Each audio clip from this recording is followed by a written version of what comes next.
Ahí estamos grabando. Bueno, buenos días a todos y a todas. Vamos a dar inicio a la mesa número 1, llamada Teoría Literaria y Literaturas Comparadas, de estas hermosas jornadas de estudiantes, el grado 0 de la investigación. Recién tuvimos el gusto de escuchar la presentación, que fue muy interesante, muy alentadora, que abrió un montón de cuestiones muy ricas para seguir pensando juntos, ¿verdad? Me parece que hay algunas de las ideas que se presentaron, que presentó, por ejemplo, Mariano Vilar en relación con este intento de recuperar lo mejor de nuestras tradiciones intelectuales, lo mejor de la tradición de la crítica literaria, en la producción teórica y en la investigación. ¿Sí? Y tratando de especificar esas acciones, es parte de nuestras prácticas, es parte de nuestras prácticas como docentes, como investigadores, como estudiantes, como activistas. Me pareció fundamental algo que tanto Mariano como Inés dijeron, que es esta invitación a pensar con otros, a pensar juntos, ¿sí? Siempre teniendo absolutamente anclada la práctica del pensamiento, de la reflexión y del activismo con un colectivo. A mí Silvia Delfino me enseñó siempre a pensar quién es mi nosotros. Cuando yo digo nosotros, ¿quiénes somos? ¿Con quién estoy pensando? ¿Con quién estoy haciendo? Me parece que yo también recupero esta gran idea de que sea con otros, que sea con un grupo, que sea con un colectivo. Y luego todas estas invitaciones a especificar nuestras prácticas que hizo Inés también me parecen muy relevantes, a poder pensar nuestras propias acciones, nuestras propias decisiones políticas y metodológicas, porque es allí donde también se juega qué práctica vamos a realizar y cómo nos vamos a sentir con eso. Desde pensar el cómo empezar, desde dónde, hacia dónde. Apareció la palabra protocolos de lectura. Creo que de alguna manera en este contexto en el que estamos en este momento, no sé si a ustedes también les pasa, la palabra protocolo nos produce como una doble, un doble estímulo, ¿no? Por un lado esto que siempre hemos pensado, de los protocolos de lectura, que nos gusta, y por otro lado esto que nos pasa, que es la pandemia por COVID, ¿no? Que ha aparecido esta palabra tan presente lamentablemente en nuestras vidas ahora. Me parece que es lindo esto, poder volver a pensarla, volver a anclarla en nuestras reflexiones, en nuestras lecturas. Me gustó mucho, recupero esta idea de pensar el objeto de estudio como un deseo de contemplación, de experimentación y de deseo. Por supuesto, ¿no? También está esa otra gran pregunta que también me enseñó a hacerme Silvia en su momento, que fue pensar cómo esto llega a ser un problema para mí. Cuando ustedes se sentaron a escribir sus ponencias, en algún momento se habrán preguntado, ¿no? ¿En qué medida, por qué estas cuestiones son dignas de ser dichas? Son dignas de ser escritas y de ser pensadas. Creo que a veces en esos casilleros que estamos obligados a llenar de la pertinencia, de la relevancia, de la factibilidad, ¿sí? Que aparecen cuando pedimos, en los formularios, ¿no? Cuando pedimos las becas, los subsidios, etcétera. Lo que tiene que estar por detrás son estas preguntas. ¿En qué medida esto es digno de ser pensado, de ser dicho, de ser vuelto a pensar con otros? ¿Qué implica? ¿Qué implica lo que estamos haciendo? ¿Qué acciones queremos realizar con estas reflexiones? Creo que en ese sentido, aunque sea por este rato, estamos tratando de nosotros ser un grupo de trabajo. Con Anabela, Julia, Demián y Lucía nos estuvimos escribiendo en los días previos, entramos en contacto hace unos días, nos intercambiamos las ponencias, las leímos, cada uno leyó las de los compañeros, repensamos el orden de exposición para que haya una secuencia. Se trata de eso, de pensar juntos, no de hablar solos y que pase, sino de repensarlo todos juntos. Así que bueno, si les parece bien, lo que vamos a hacer ahora es escuchar las lecturas de los compañeros. Yo los voy a presentar uno por uno muy brevemente. El orden en el cual vamos a escucharlos va a ser el siguiente. Va a leer primero Lucía Batista, después Julia Scodelari, luego Anabela Macri Markov y por último Demián Irbauch. Pensamos este orden en relación con los temas y contenidos, pero también las operaciones que proponen sus ponencias. Para que tengamos un ratito al final para conversar y si alguien del público nos hace el honor de hacernos alguna pregunta, les propuse que lean sus trabajos o presenten sus trabajos en menos de 20 minutos, cada uno. Así que yo voy a controlar un poco el tiempo y cuando falten 5 minutos, tarjeta amarilla, y cuando se cumpla el tiempo, tarjeta roja. Si les parece bien, entonces vamos a hacer así. Vamos a comenzar con Lucía. La voy a presentar a Lucía. Es graduada del profesorado de letras, está realizando desde 2019 una adscripción en la Cátedra de Problemas de Literatura Latinoamericana A, con Marcela Croce, y en el marco de esa investigación escribió esta ponencia. La investigación en sí aborda un tema un poco más amplio: la representación de la violencia en la literatura mexicana contemporánea. En particular, trabajo con novelas de frontera y narcoliteratura, nos contó ella. Además, que integra el UACID, creación y promoción de un objeto, crítica de la literatura latinoamericana en el siglo XX, y es adscripta al Instituto Interdisciplinario de Estudios e Investigaciones de América Latina. Así que ahora le cedo la palabra a ella y la escuchamos. Bien, buen día, ¿se escucha bien? Sí, ok. Tengo que compartir pantalla, no sé si está habilitado, entiendo que sí. Bueno, antes que nada agradecer la posibilidad de participar en las jornadas, agradecer por supuesto a quienes las organizaron, a Carolina por la amabilidad de todos estos días, etcétera, y a todos por estar. Pido disculpas si hay algún tipo de inconveniente con internet, que hasta recién tenía, o alguna cuestión de la casa. Voy a compartir la pantalla. Ahí, ¿se ve? Sí, listo, gracias. Ahí está, en grande. Bien, si se escucha, entonces voy a comenzar. Mi ponencia se titula Identidad y violencia en la literatura de frontera mexicana contemporánea. Voy a empezar haciendo una aclaración, que es que elijo, por una cuestión metodológica y conceptual, hablar de literatura de frontera y no así de literatura de migración, que es la categoría con la que desde hace muchos, muchos años se estudia precisamente este tipo de textos en México sobre todo y en el sur de Estados Unidos. Elijo esta conceptualización porque me parece más productiva metodológicamente, y voy a explicar por qué. La maldita trinidad: fronteras y migración y violencia. En los últimos años comenzó a producirse un fenómeno llamativo en la literatura mexicana. Se trata del desplazamiento de la reflexión sobre la frontera. En palabras del crítico Marco Kunz, la representación de la frontera entre México y Estados Unidos ha cambiado de enfoque.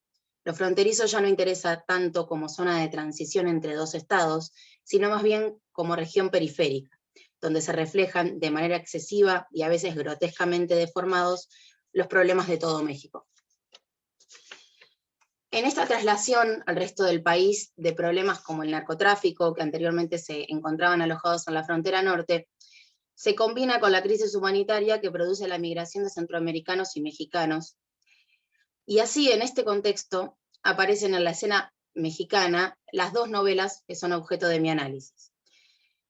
Voy a tomar el concepto de frontera en un sentido amplio, aunque no voy a excluir su sentido geográfico, pero lo voy a combinar con el de zona de frontera de Marie-Louise Prat, quien define a estos espacios de zona de frontera como espacios sociales donde las culturas se encuentran, chocan y luchan entre sí, a menudo en contextos de relaciones de poder altamente asimétricas, como el colonialismo, la esclavitud o sus consecuencias.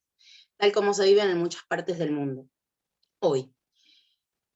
Y además voy a agregar una cita anterior que contextualiza un poco la emergencia de la literatura de migración o de frontera en el contexto latinoamericano, y para eso cito al escritor Mempo Giardinelli, argentino, que en 2012 planteó que una de las características de la literatura latinoamericana de las democracias recuperadas es precisamente la indagación sobre las corrientes migratorias, ya que, como se sabe, la inmigración y el exilio son parte insoslayable de la cultura latinoamericana. Inmigrantes, exiliados, transterrados, todos alguna vez perdimos un país, dice él, una cultura, una utopía. De todo eso se nutrió y se nutren todavía nuestros relatos nacionales. Dicho esto, diré que los espacios de frontera que definen los estados nacionales poseen una compleja morfología y naturaleza social, ya que son parte necesaria del tránsito de todo tipo de mercancías, flujos y valores para el comercio internacional, y por eso son propicios para la aparición del crimen, el tráfico de personas y estupefacientes, la esclavitud, todo tipo de abusos y situaciones siniestras. Tal como veremos en las novelas, la violencia que emerge tiene en todo un carácter político, porque se trata, por un lado, de la lucha de cada uno de los personajes por salvaguardar y defender su propia vida, y en la medida de lo posible, la de los suyos, y por el otro, de la aparición del accionar estatal y paraestatal, en complicidad con los agentes ilegales del crimen que ejercen esa violencia contra los migrantes. Luego de esta digresión contextual, se titula mi siguiente subtítulo En el umbral de la empatía, y paso al análisis concretamente. Las novelas que analizaré son recientes, pertenecen a dos autores que comparten generación y nacieron en la década del 70. Ambas abordan los tópicos de la violencia social existente en el país a partir de la emergencia del fenómeno de la migración de salvadoreños, hondureños y guatemaltecos que, en su diáspora idílica hacia Estados Unidos, se ven obligados a transitar por México, a menudo fracasando en el intento. Las tierras arrasadas de Emiliano Monge se sitúan en la frontera sur del país, en el estado de Chiapas. Allí los inmigrantes cruzan guiados por los chicos de la selva, dos hermanos de entre 14 y 15 años que viven de ser polleros. Así, precisamente, es como suele denominarse a los traficantes de personas en México. La novela tiene como intertexto la Divina Comedia de Dante Alighieri. Esto aparece a través de la denominación de algunos espacios como el paraíso o el infierno, ese rancho donde se desmembran y queman autos y cuerpos a la vez. Además, durante todo su desarrollo, el narrador intercala frases extraídas del texto de Alighieri que figuran en itálica y se combinan con citas de testimonios reales de migrantes salvadoreños, conformando así una atmósfera de miedo y horror que es la que envuelve toda la novela. Mientras que La fila india, por otro lado, de Antonio Ortuño, publicada en 2013, es una novela dual en varios sentidos.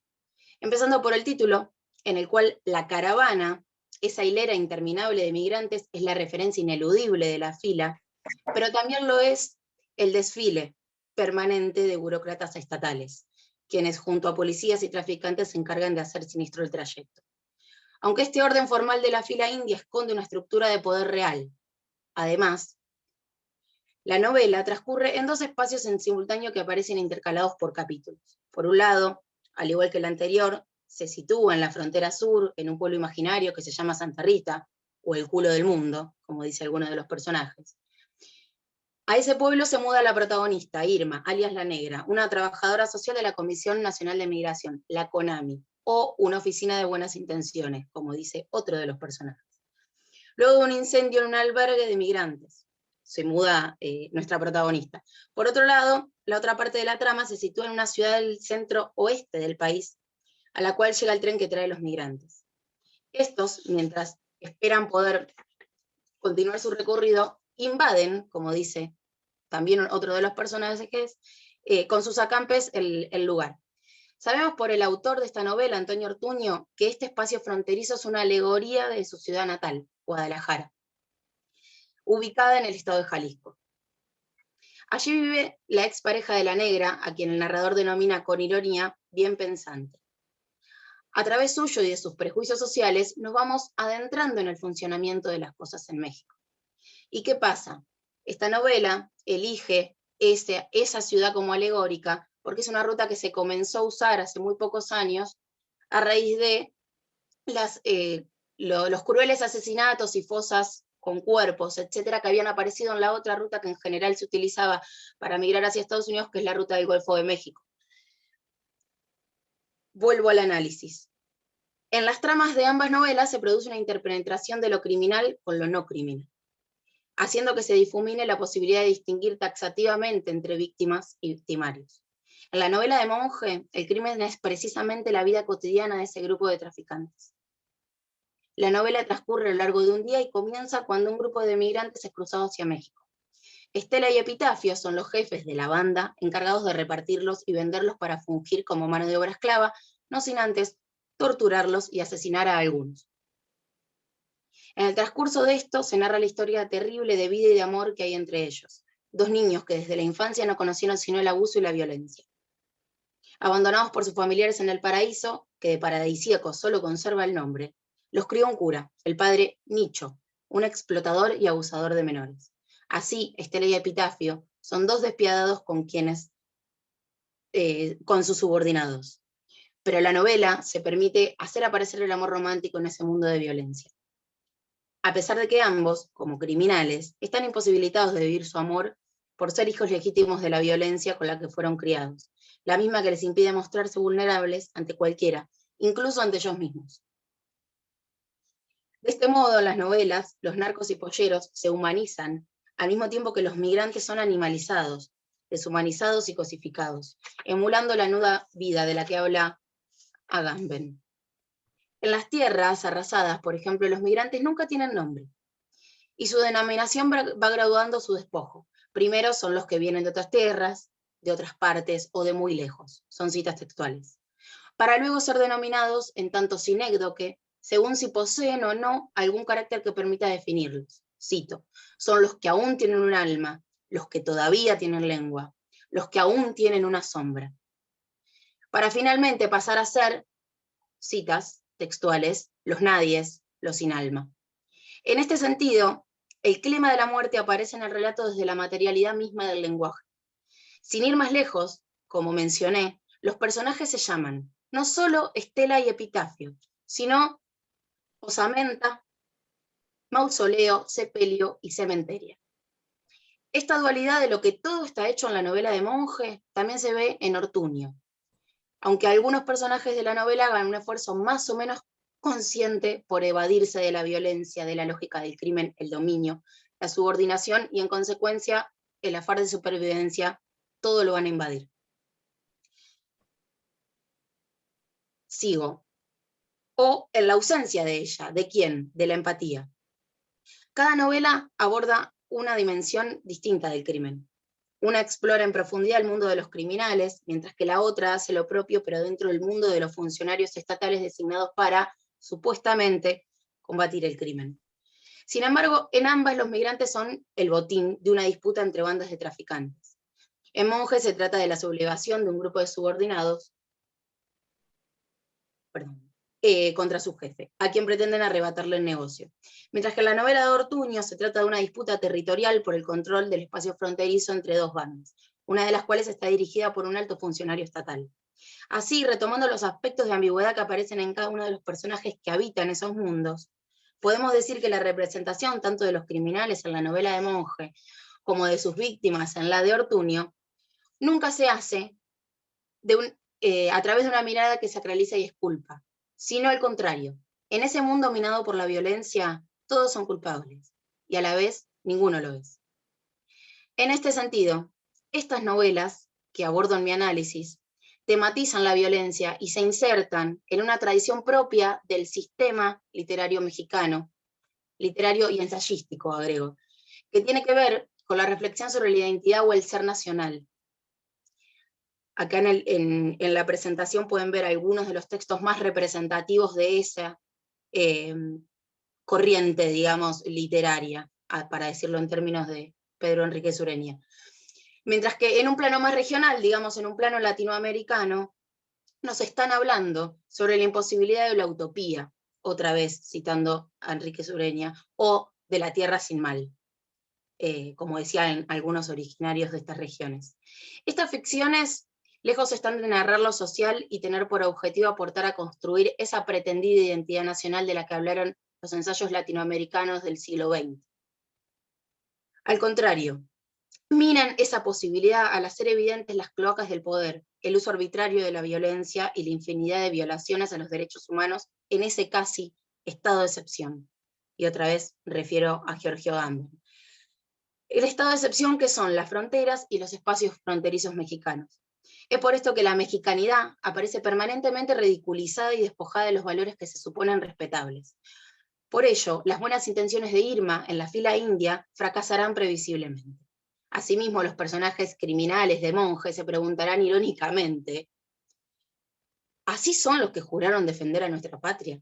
Por los policías, que son igual o peor que ellos.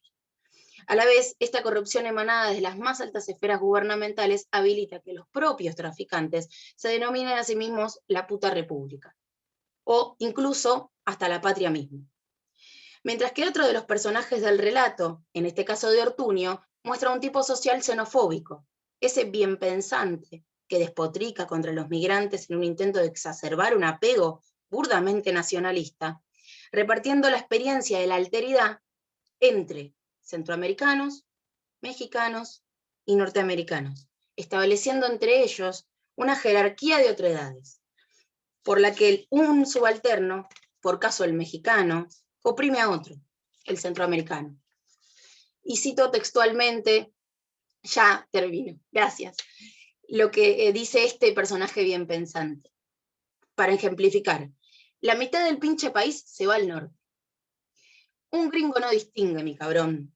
Nos ve parejos, pinches, prietos, panzones, putos. De bigotito, de la verga, tú tampoco distingues, ni tú ni yo, mi cabrón. Pero con que a nosotros no nos confundan. ¿No saben que los van a tratar como basura, los gringos y sus propios compatriotas? Y sobre todo nosotros, no somos gringos, pues, pero tampoco somos como ellos, como los centroamericanos. Nadie les pidió venir aquí. En síntesis, no es que las novelas se definan a sí mismas como parte de la reflexión de la larga tradición ensayística en torno a la identidad y al ser nacional mexicano, sino que al poner en escena la violencia, los propios personajes, las víctimas, los victimarios, los lectores, no pueden sino verse asaltados por la pregunta de, para decirlo a la colombiana, ¿cuándo se jodió México? E intentar formular alguna que otra respuesta al respecto. Por ello, quizás sin siquiera proponérselo, en estas historias se pone en el centro el problema de la nacionalidad. Cuando unos pobres diablos, extranjeros, vienen a usurparle el lugar de los vencidos a los pobres diablos nativos. Muchas gracias.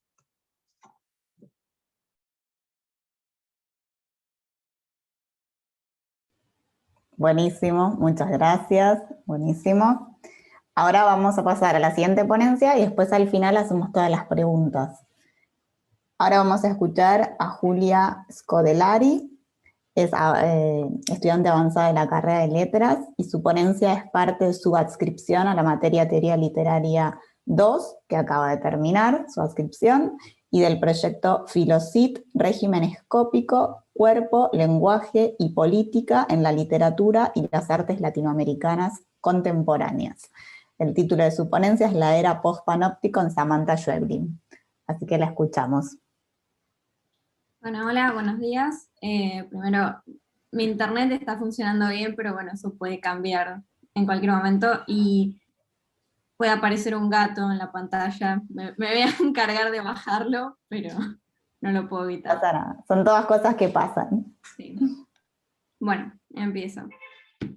La vista, a lo largo de la historia, siempre ha sido un sentido privilegiado, ya que se considera como aquel que garantiza el acceso al conocimiento.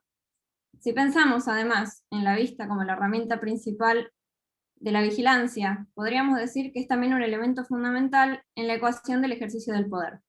En una sociedad panóptica disciplinaria, como la que plantea Michel Foucault, por ejemplo, la vista sería máquina de vigilancia y por ende máquina de control.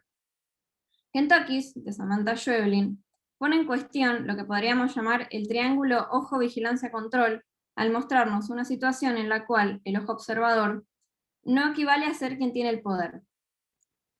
El mundo ha sido invadido por un nuevo producto de moda. Juguetes robots del tamaño de un peluche pequeño que son controlados por un ser humano real que puede estar observando a través de los ojos del muñeco desde cualquier parte del mundo. Es por esto que podemos decir que no hay realmente una mirada única que vigila y controla ni una población que se sabe controlada y vigilada. En cambio, nos encontramos frente a la multitud de ojos, la amenaza invisible e impersonal. Se ha avanzado de un poder centralizado que disciplina los cuerpos, mediante la vigilancia, hacia una sociedad hipermoderna como la entendería Gerard Wachman, en la cual la mirada ya no proviene ni está reservada a un ojo, sino que está presente en todos lados constantemente. Todo el mundo es observador y observado simultáneamente. No hay tal cosa como un amo de la mirada, pues la mirada se presenta como algo disfuncional y no como algo que pueda ser asido para conseguir ningún tipo de objetivo. Quienes controlan Kentucky no tienen poder sobre sus amos, en tanto sus amos no se sienten amenazados por la mirada del pobre juguete. Los personajes que se autosometen a la vigilancia no se sienten obligados a obedecer ningún tipo de ley. Así, la novela nos narra cómo un padre vuelve a entregar a su hija una red de trata frente a los ojos del Kentucky que la liberó en primer lugar, sin darle mayor importancia. Hecho que ocurre a plena luz del día y bajo la mirada de un tercero, sin que esto influya en la menor medida en las decisiones de los involucrados. Schweblin, entonces, nos posiciona frente a lo que podríamos llamar una sociedad post-panóptica, en la cual la desaparición del panóptico genera algo así como una difuminación del ejercicio del poder. El ambiente opresivo que prima en toda la novela se debe a que los Kentuckys han aparecido. Nadie sabe de dónde ni cuándo, y han invadido los hogares de todos, causando cualquier tipo de situaciones aberrantes. No hay a la vista ninguna corporación maligna que persigue su propio beneficio mediante la venta de Kentuckys, ningún gobierno opresor que los utiliza para espiar y someter a su población. No hay un poder localizable. Los protagonistas de la novela pierden su tiempo esperando regulaciones gubernamentales que al final nunca llegan. Solo existen productos, múltiples y ubicuos. Así, parece imposible defenderse contra un enemigo intangible, prácticamente inexistente. Podemos preguntarnos entonces, ¿qué pasa en el momento en que las estructuras de poder se modifican? Si suponemos que la subjetivación es el resultado de las relaciones de poder que rodean y se ejercen sobre el cuerpo del individuo, y que son ellas mismas las que lo convierten en sujeto, y que es el poder el que, según Foucault, y cito, lo marca con el sello de su propia individualidad y lo ata a su propia identidad, ¿qué clase de sujetos produciría un pospanóptico? Frente al individuo masificado de la sociedad disciplinaria, que vivía bajo formas de control que le imponían una modelización, ahora aparece un nuevo tipo. Las nuevas formas de poder ya no promueven la fijación, sino que surge la idea de originar sujetos dinámicos, con la necesidad de adaptarse a los nuevos tiempos. ¿Y con la mirada qué ocurre? Tal vez podemos pensar que liberada de su función principal de ojo rector, vigilante, la vista gana nuevamente la posibilidad de vagar, de fijarse en otras cosas, de adoptar nuevos puntos de vista y de posicionarse a diferentes alturas. La historia de Marvin, un niño que recientemente ha perdido a su madre y ha comprado una conexión Kentucky, es decir, la posibilidad de controlar uno de estos robots desde su propia tablet, nos sirve para explorar ambas cuestiones. Por un lado, la transformación en un sujeto fluido. Por el otro, la recuperación de la mirada para nuevos fines. De entre todos los poseedores de una conexión Kentucky que aparecen en la novela, es Marvin quien realmente se ve modificado por su condición de ser un Kentucky. Comienza, al igual que el resto, como un juego, una forma de relacionarse con sus amigos del colegio, de no quedar afuera de una moda. Sin embargo, pasado un tiempo, Marvin se convierte en su Kentucky. Ya no se trata de un pasatiempos o de una forma de escapar a la autoridad de su padre. Su vida real se vuelve cada vez más un sueño, o tal vez una pequeña y molesta responsabilidad a la que atender de vez en cuando, a la vez que la existencia que lleva como animal robot en el otro extremo del globo se le presenta como su verdadera vida. La conexión que el muchachito forma con lo que está ocurriendo del otro lado de la pantalla de su tablet es tan fuerte y real que se siente en el cuerpo. Por ejemplo, Jesper, uno de los amigos de Marvin, que solo lo conoce en su forma robot, jamás ha visto su rostro humano, y sin embargo, se puede establecer comunicación verbal entre ellos sin mayores impedimentos. En palabras de la novela, Marvin sonrió, sacudió las piernas debajo del escritorio. Eso haría el viaje mucho más fácil. En la pantalla, Jesper le devolvió la sonrisa.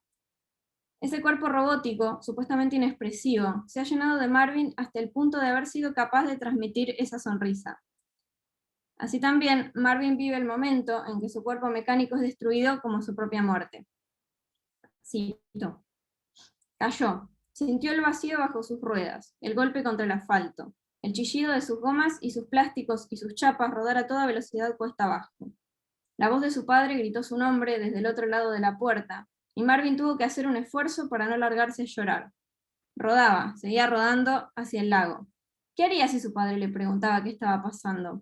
¿Cómo le explicaría que en realidad estaba golpeado, que estaba roto, y que seguía rodando sin ningún control, hacia abajo? Hizo un esfuerzo y logró respirar.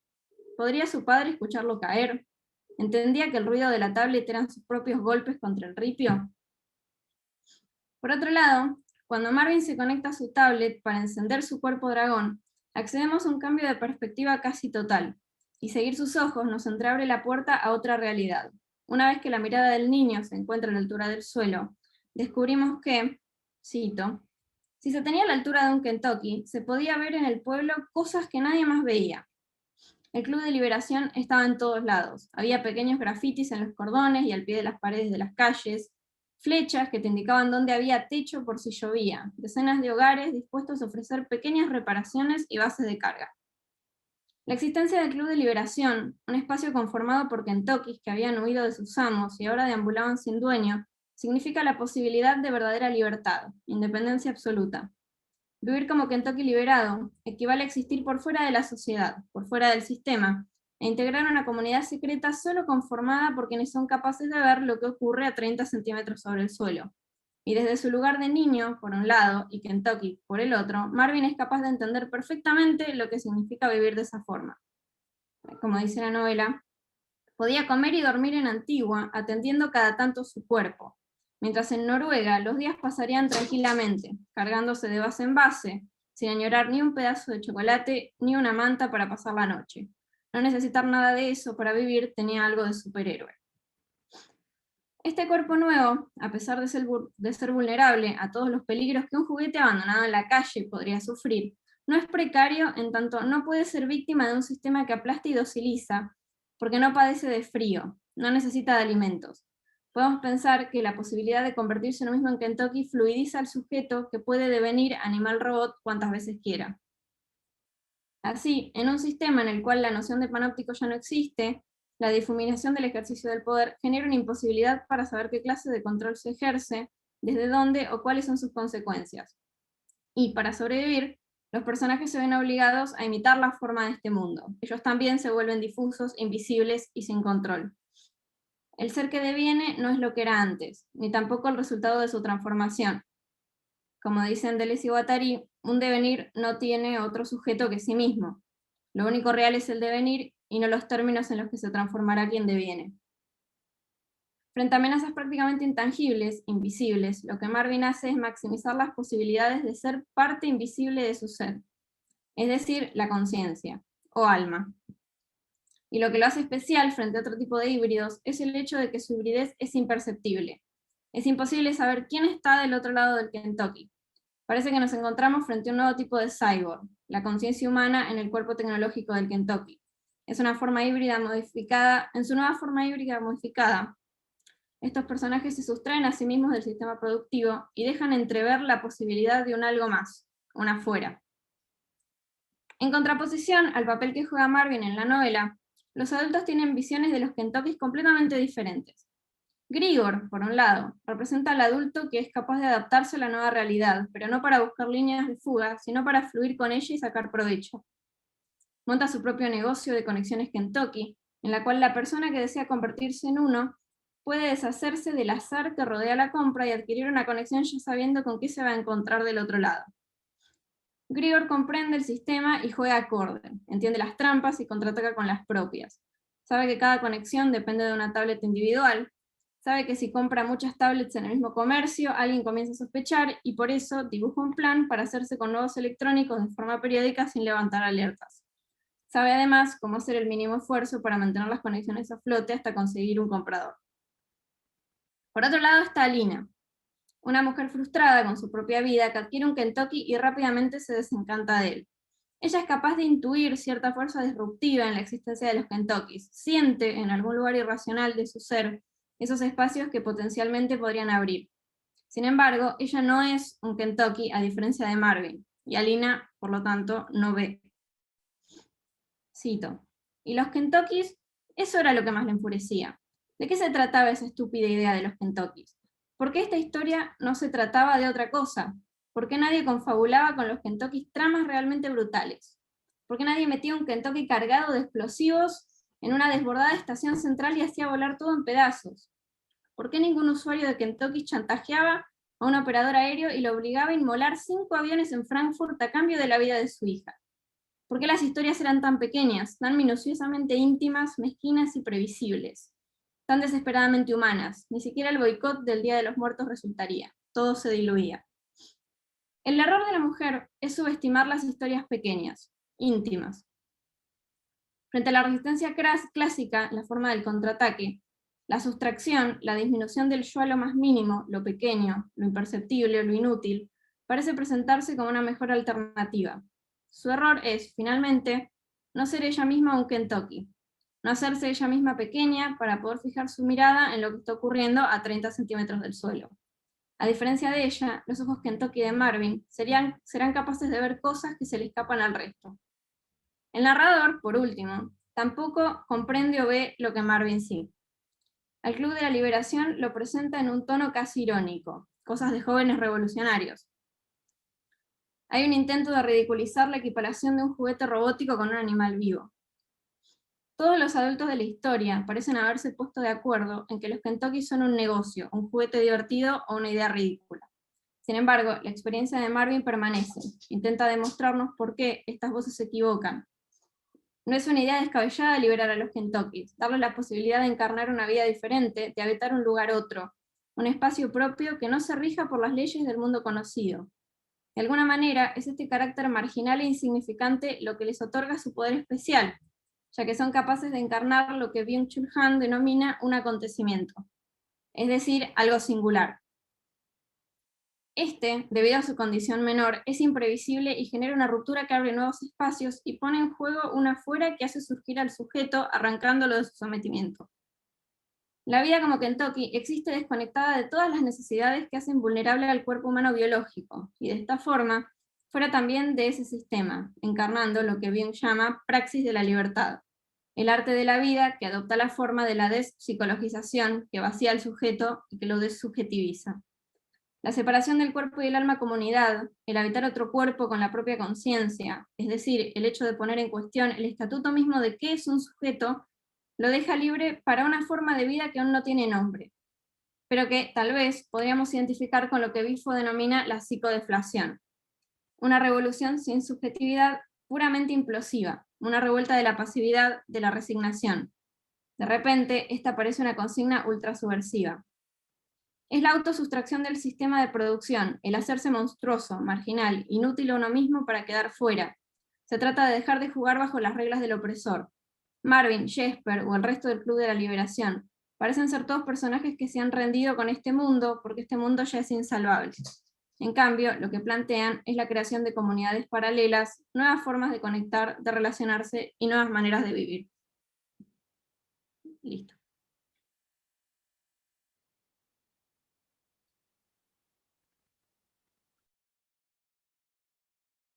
Bueno, buenísimo, gracias, muy lindo.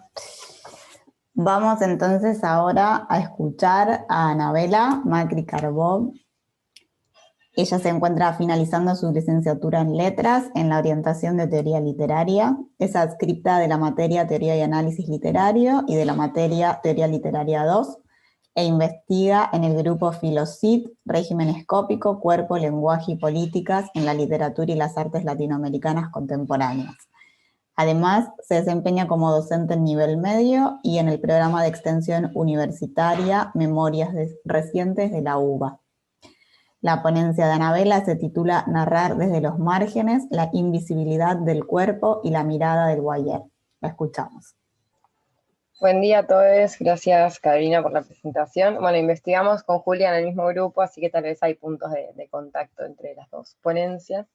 Mi investigación se centra sobre todo en el surgimiento de las nuevas representaciones de la marginalidad en la literatura argentina a partir del siglo XXI, de las nuevas miradas que estas representaciones habilitan y, por supuesto, la relación entre mirada y poder que se establece. Para esto voy a tomar el concepto de voyeurismo y de voyeur, entendido como aquel que encuentra placer en mirar sin ser visto, para revisitarlo, tal vez redefinirlo y ver de qué manera está presente en la novela Las primas de Aurora Venturini. En principio me parece central reflexionar en torno al privilegio que posee la mirada como sentido frente a otros sentidos hoy en día en nuestra cultura. Martin Jay, en su ensayo Ojos abatidos, establece un diálogo entre ciencia, antropología, psicología y desarrollo cognitivo, y analiza el lugar que ha tenido el sentido de la vista frente a otros sentidos a lo largo de la historia. Afirma entonces que desde que los primeros seres humanos abandonan la posición horizontal, desarrollan un sistema sensorial en el que la vista se posiciona como sentido privilegiado, dejando a los otros sentidos en un plano secundario.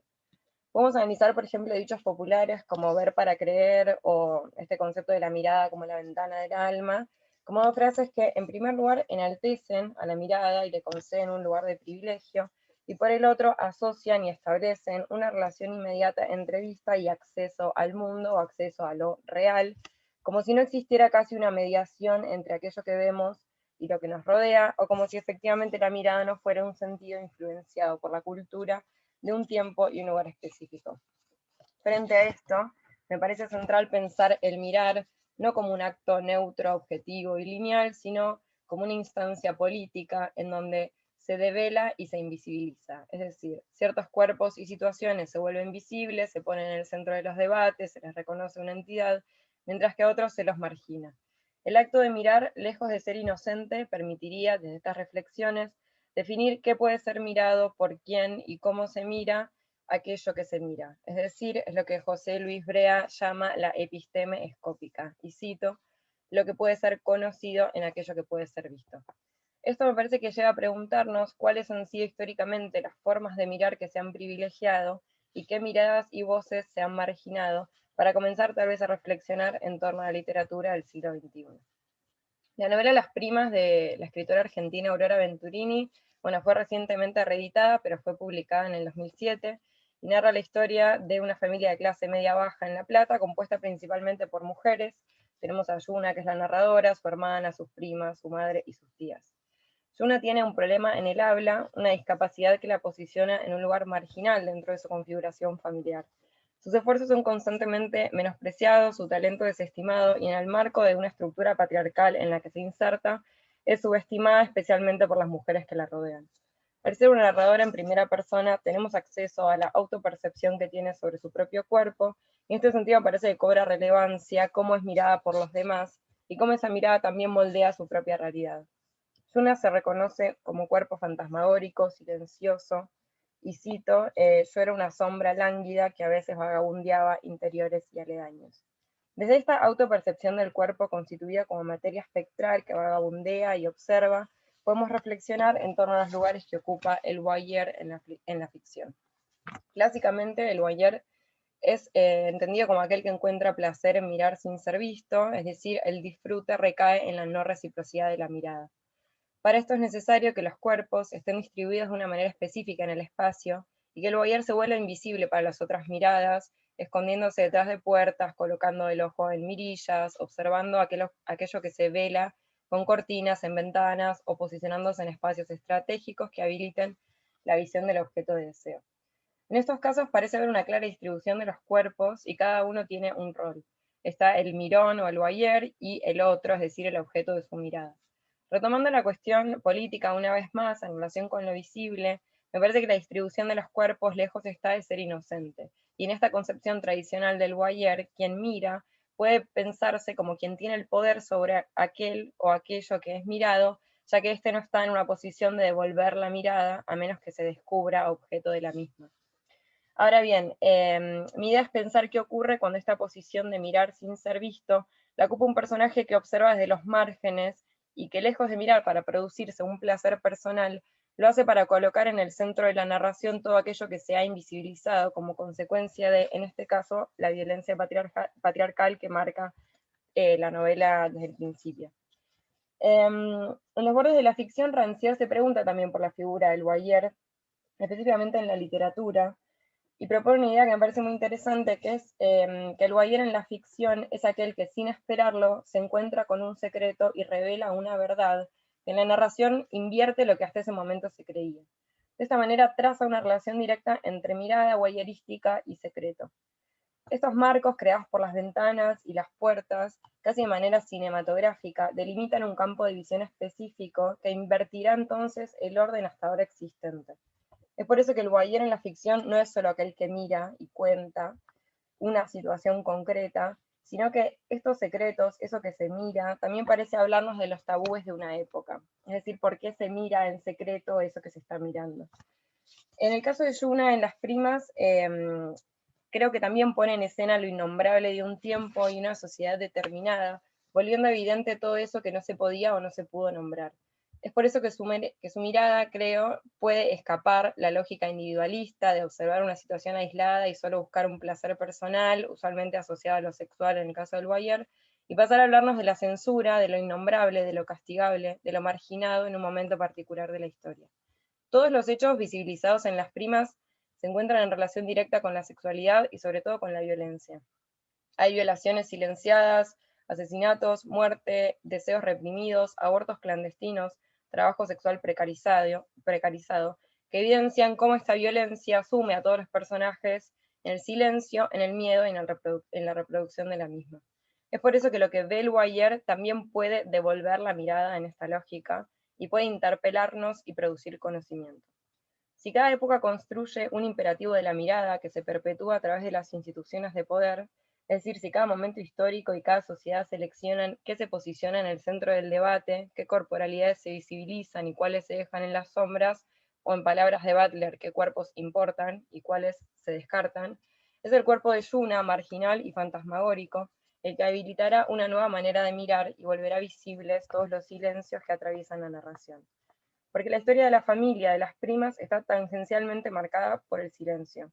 Algunos hechos familiares directamente no son nombrados por la generación de los adultos, y otros son dichos en susurros con mucha humillación y por lo bajo.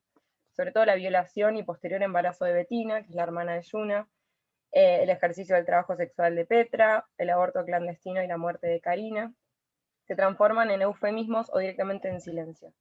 Es la voz de Yuna y sobre todo su arte, que esto es algo que retomaré después, lo que permite acceder a estas realidades invisibilizadas por otros, y es su mirada, casi en un rol detectivesco, lo que develará los tabúes que rigen el funcionamiento familiar.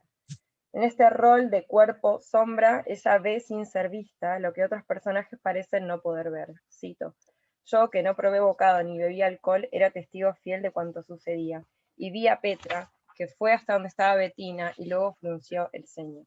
A diferencia de esta clásica imagen del voyeur que se esconde y mira por la cerradura, Yuna muchas veces está presente, pero nadie la mira, o nadie reconoce su entidad o su importancia, y ella se limita a observar desde los márgenes, invisible y fantasmagórica.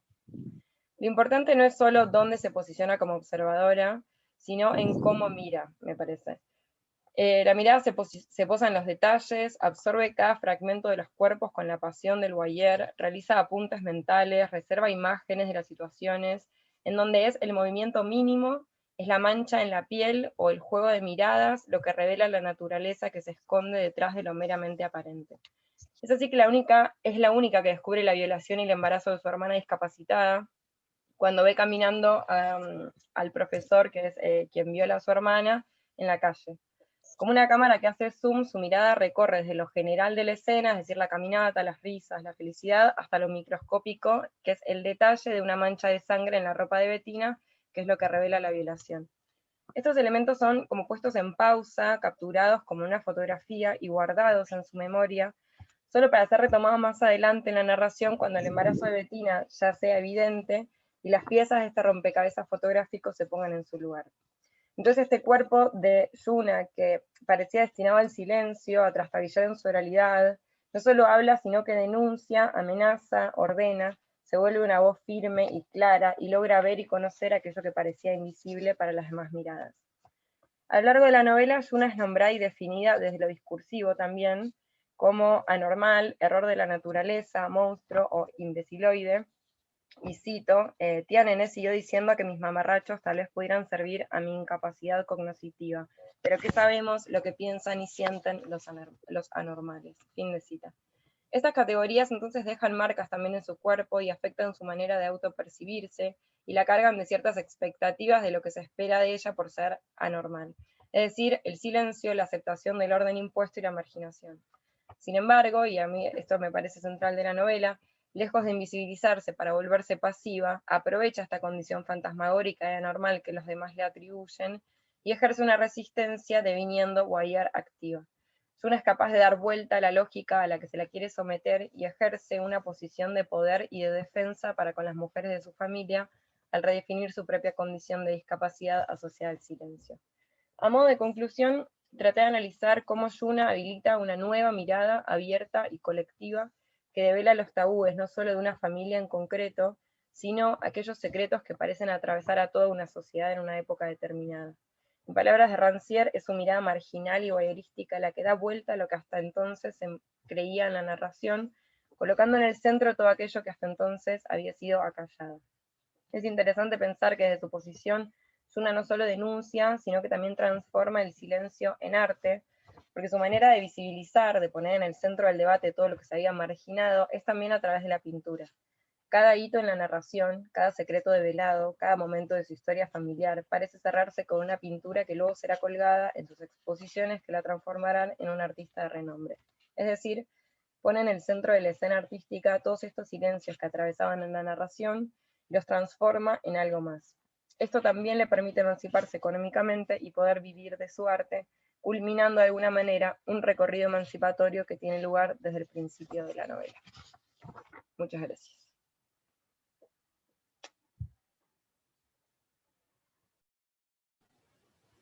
Bueno, buenísimo. Muchas gracias, Anabela. Vamos a escuchar ahora la última ponencia de la mesa. La va a presentar Demián Irbauch. Es adscripto de Teoría Literaria 2, dirigido por Martín Cohen. La ponencia se titula Los libros de los hombres infames. Te escuchamos, Demián. Hola, ¿qué tal? ¿Se escucha bien? Ok. Bueno, empiezo, como recién mencionó Carolina, esto forma parte en el marco de mi adscripción en Teoría Literaria 2. Bueno, este trabajo para poder escribirlo y estructurarlo y facilitar la lectura lo dividí en 5 partes. Primero una introducción y después 4 partes que están subtituladas. Bueno, arranco. La literatura puede prescindir de muchas cosas. Puede dejar de lado las acciones en una batalla épica y centrarse en meras descripciones de carruajes y genealogías. Puede abandonar esos cuerpos armoniosos que se disputan a la mujer más hermosa y dar un salto de varios siglos sobre una gran joroba que oscila en un campanario. Puede minimizar el proyecto de un viaje y quedarse junto a un dandy decadente en una estación de tren, percibiendo la atmósfera de un lugar de paso de viajantes sin por ello sentir la necesidad de trasladarse. Pero hay algo que necesita, un motor que de alguna manera ponga sus engranajes en movimiento. Y probablemente el mal sea el motor que mejor haya funcionado en la literatura. ¿Acaso mejor que el amor? Ni qué hablar del bien. Porque hay algo del mal que fascina, que hace que la literatura lo adopte como a uno de sus hijos pródigos. Ya en los textos más antiguos está presente, es fundante. El mal puede residir en los personajes más infames o en una enfermedad que se expande y no tiene cura, sin entrar en enumeraciones interminables, sin caer en la larga serie de textos que especulan con la irresistible atracción que siempre ha ejercido el carácter equívoco del mal, e incluso con la belleza y la verdad atribuidas a lo marginal y lo infame. El mal está presente en los grandes textos literarios no solamente porque es parte de la condición humana, sino porque también es el eco de un sinnúmero de preguntas que no tienen respuesta. ¿Acaso sea esa una manera de abordar la literatura, a través de aquellas preguntas que solamente tienen el eco de su propio interrogante como contrapartida? Porque no hay respuestas definitivas, no al menos en la literatura. Hay indicios. Hay algunas señales que pueden ser útiles en esa búsqueda, si es que se sabe a dónde se quiere ir. En este trabajo me propongo abordar las distintas formas en las que el mal se configura en la novela de Cambaceres, en La Sangre, en la publicación de Borges de la revista multicolor de los sábados, devenida del Nuevo Libro, Historia Universal de la Infamia, en la literatura nazi de América y en Estrella Distante de Bolaño. Un mal que circula en la sangre de Genaro, el protagonista en La Sangre, o en el aire, en los cielos de Chile, en aquellas frases de humo que traza Carlos Bieder en Estrella Distante. Un mal que por momentos pareciera inasible, imposible de retener, tanto desde la materia como desde la palabra. ¿Cómo atrapar al asesino y torturador que se esconde detrás de duplicaciones? ¿Cómo materializar su escritura que se disemina en el aire? Pero que debe ser representado aún con esos vacíos, sosteniendo la posición de Giorgio Agamben, para quien aún ante la imposibilidad de decirlo todo es necesario seguir expresándose. A pesar de que el testimonio evidencie sus propios límites, lo intestimoniable que hay en él no lo exhorta a detenerse, sino que justamente lo interpela a continuar haciéndolo, como Rodolfo Walsh, fiel al compromiso de dar testimonio en momentos difíciles. 1. La infamia que vende. Cuando recorremos las páginas de la historia universal de la infamia, podemos sentir cierto desconcierto al comprobar que la mayoría de aquellos personajes no son verdaderamente infames. Solamente 2 de los personajes que se encuentran en esos 13 relatos podrían entrar en esta categoría: Lazarus Morel y Bill Harrigan. Los demás podrían ser catalogados de audaces o intrépidos, pero no de infames. Regresamos al prólogo de 1954, en donde Borges reconoce el excesivo título de estas páginas que proclama su naturaleza barroca. Previo a esto afirma que el barroquismo es intelectual y Bernard Shaw ha declarado que toda actividad intelectual es humorística. Aquel titular barroco puede leerse también como una humorada, como un gesto extravagante de señalamiento hacia algo que no llega a vislumbrarse por tantos pliegues desde un inicio. Pero luego, ya en la lectura detenida del texto, se descubre que no hay más que vacío. Borges advierte al final de ese prólogo que la palabra infamia aturde en el título, pero en los tumultos no hay nada. Al referirse a la hipérbole como una de las figuras retóricas recurrentes en La viuda Ching pirata, Aníbal Jarkovsky se pregunta: ¿qué hay por debajo de 1000 naves? Nada. Es eso, puro volumen imaginario, y por debajo no hay nada. Antes de sumergirnos en estos relatos, podemos ver que hay un juego en el mismo título. Se contraponen lo total, historia universal, y lo particular, la infamia. En definitiva, no es una historia universal y tampoco es infame. Es necesario retrotraernos a las condiciones en las que Borges publica por primera vez su Historia Universal de la Infamia. El 14 de noviembre de 1935, Amado Alonso escribe en la revista Sur un artículo titulado Borges Narrador, donde afirma que la índole estridente y sensacionalista de las historias de infamia no es un índice expresivo de la naturaleza poética de Borges, sino que obedece a los planes estratégicos del diario popular para cuya hoja literaria fueron destinados.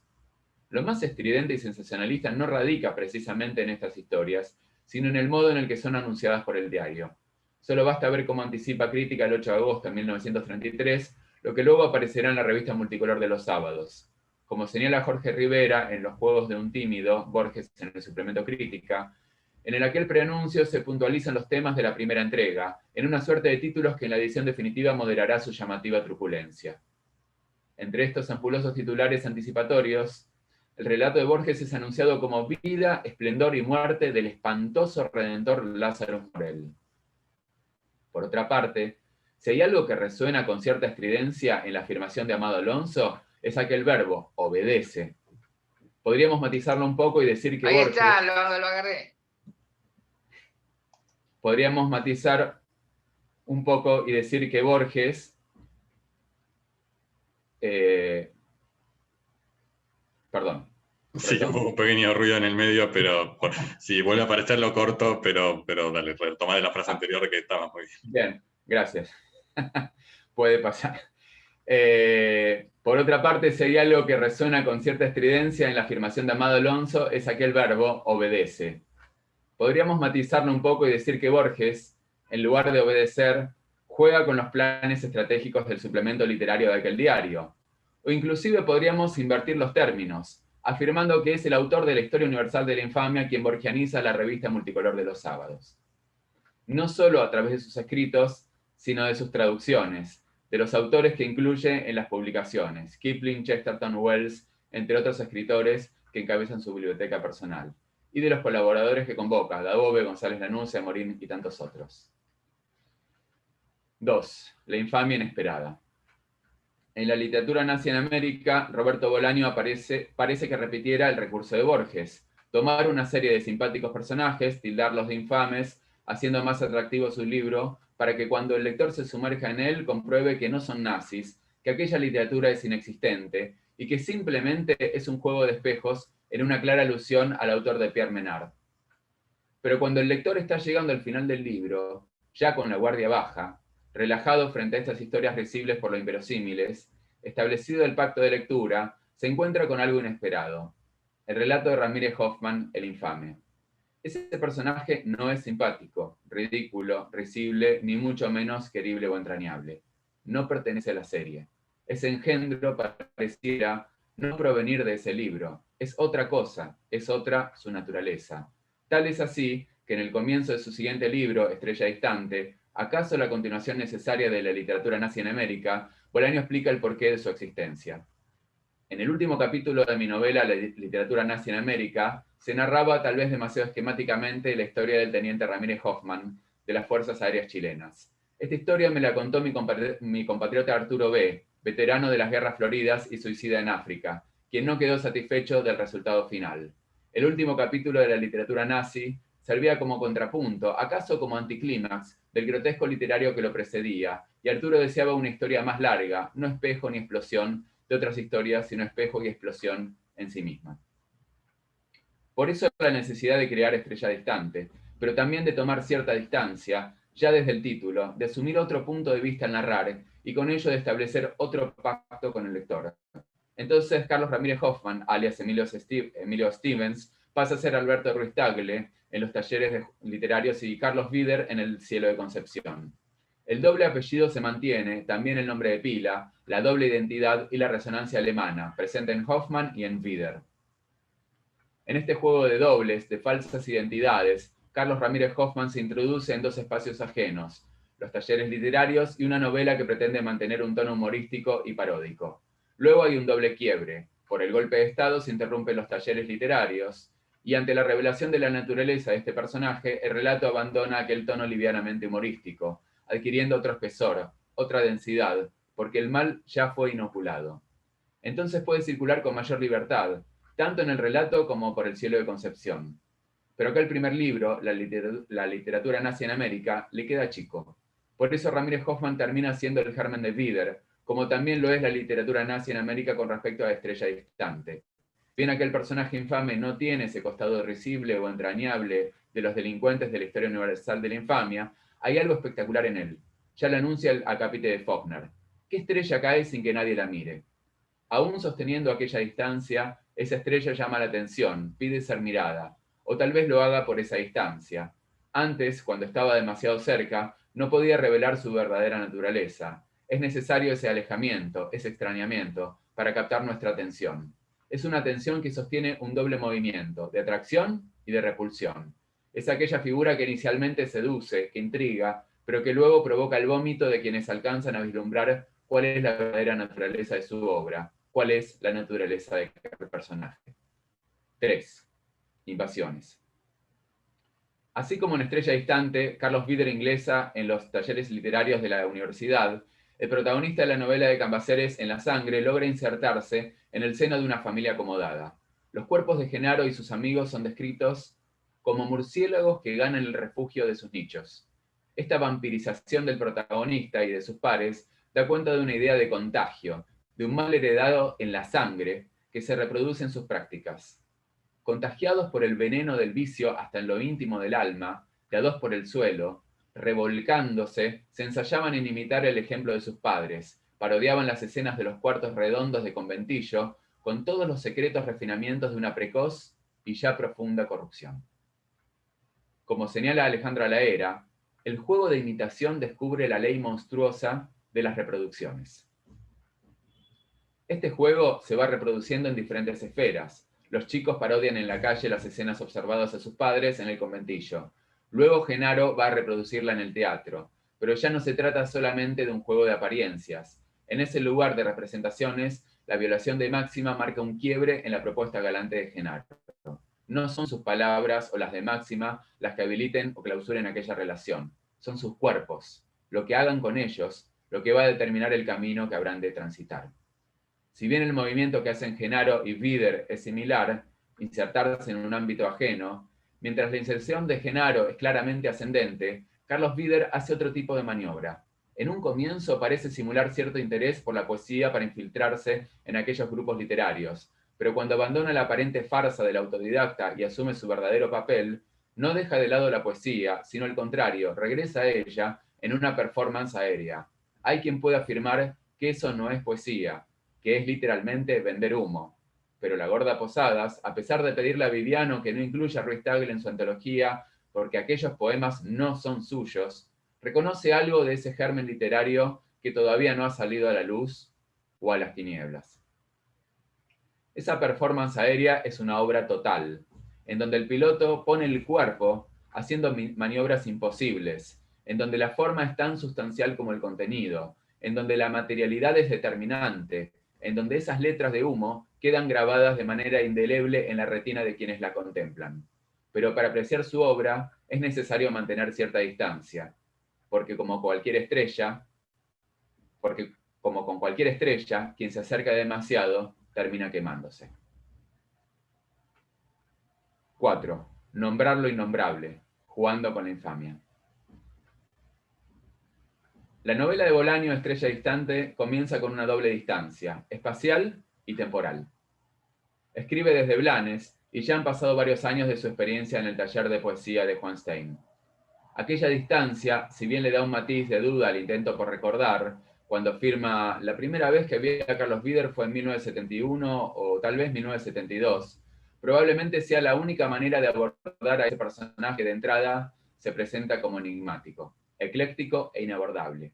Tal vez por ello sea necesario escribir desde otro lugar, desde otro tiempo, de otro modo, ya que la literatura puede proveer de un escudo que, aunque sea opacamente, refleje a aquel monstruo, a aquella cabeza de medusa que no se puede mirar directamente. Habrá que dirigir la mirada de costado para no quedar convertido en roca, a través de reflejos que den cuenta de eso que no es posible combatir sino oblicuamente. Cuando los personajes de Bolaño descubren algo que no deberían haber visto, no hay una posibilidad en lo inmediato de expresarlo con palabras.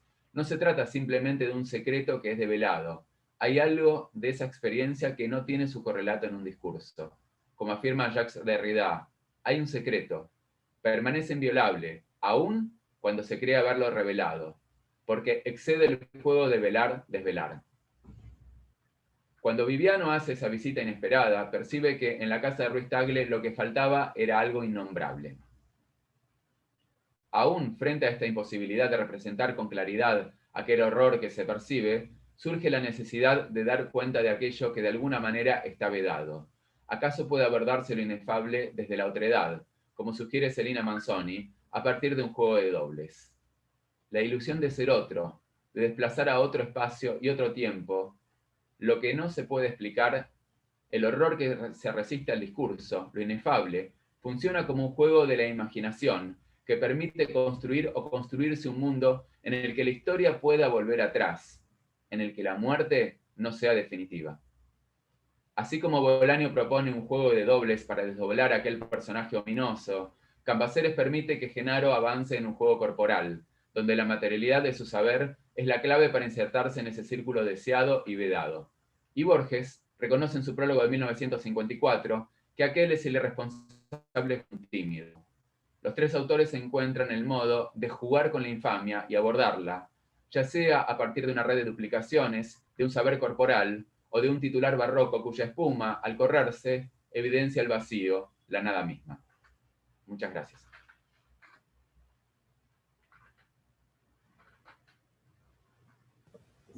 Buenísimo, muchas gracias. Muy hermosas ponencias las 4. Bueno, ¿alguien del público quiere hacer alguna pregunta, algún comentario? La puede hacer por el chat o puede sacar el silencio y conversar con nosotros. No sean tímidos, que esta es la mejor parte.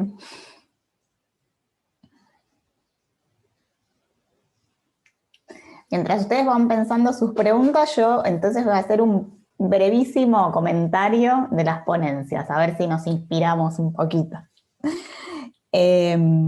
Cuando nos leímos juntos durante estos días, fuimos viendo que había una secuencia, había una serie posible para pensar en las ponencias, ya que en la primera, en Identidad y Violencia en la Literatura de Frontera, aparecía el problema de la frontera, que nos permitía pensar la compleja relación entre crimen y Estado, un gran tema para pensar la cultura política y para pensar los ordenamientos sociales. Este espacio de la frontera nos permitía pensar el desdibujamiento del ordenamiento social y el estado de excepción. Esta idea de estado de excepción aparecía también en la siguiente ponencia, en la de Julia, cuando hablaba de Samantha Schweblin. Julia desarrolló en su ponencia la idea de que hay una transformación reciente en los regímenes de disciplina o control, esta clasificación que hay en los estudios sociales acerca del modo en que la disciplina o el control son formas de ejercer el poder y producen distintos modos de ordenamiento y de experiencia del espacio. Y fundamentalmente, como nos ha enseñado Foucault desde siempre, posibilitan nuevas formas de acción, nuevos espacios para la intervención en esos ordenamientos sociales, para la resistencia y la transformación. Y Julia también trabajó la cuestión de la mirada como una de las herramientas de los modos de composición o de representación que permite visibilizar e invisibilizar.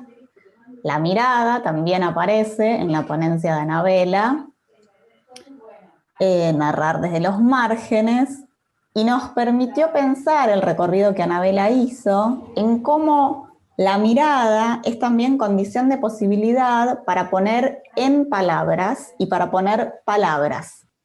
Es decir, cómo se instala un régimen que simultáneamente visibiliza algunas cuestiones e invisibiliza otras, y que esa posición periférica que ella señala de la narradora permite construir una otra inteligibilidad y una otra decibilidad. Desde esa otra posición pueden verse y decirse otras cosas. Y por último, esto nos llevó a el aporte, a mi gusto, este es un gusto personal, perdonen, más rico de la ponencia de Demián, que es pensar la complejidad del sentido literario. ¿Sí? En su ponencia él habla del barroquismo y el juego con el vacío, de la espectacularización, y nos trae esa hermosa imagen del espejo y la explosión. Pienso, de alguna manera leo en su ponencia, esta tensión que produce el sentido literario, que empuja, más allá de los límites genéricos tradicionales, él habla de ir más allá del testimonio y trabajar la teatralidad también. Entonces nos convoca a pensar cómo la literatura, las piezas literarias, las obras literarias, los materiales textuales que él nos proponen, podríamos decir que cumplen acabadamente con ser literatura, nos trae esta complejidad y esta posibilidad de decir más a través del sentido literario. Entonces pensamos un poco esta secuencia entre estos 4 textos. A mí me gustaría escuchar sus preguntas, sus inquietudes, las del público y también las de los expositores entre ellos, y si no, yo tengo las mías. Y después yo tengo las mías.